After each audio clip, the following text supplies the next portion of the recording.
जी नाज़रीन, अब रुख करते हैं अटक की तहसील जट के इलाका मिठियाल का, जहां सरदार मुमताज़ एंड रज़िया खान हस्पताल का संग बुनियाद रखा गया।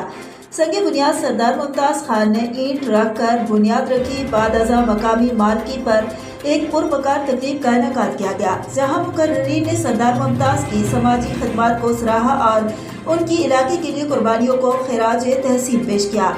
इस मौके पर PTI के मरकज़ी रहनुमा सैयद जुल्फी बुखारी ने खुसूसी तौर पर शिरकत की, जबकि ज़िला भर से तमाम सियासी जमातों के रहनुमाओं ने शिरकत की।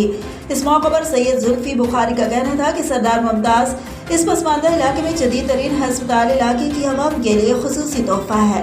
उम्मीद है कि अस्पताल बनने के बाद इस इलाके के मरीजों को रावलपिंडी जाने की ज़रूरत नहीं रहेगी। इंशाअल्लाह उनका इलाज इस जदीद हस्पताल में मुमकिन होगा।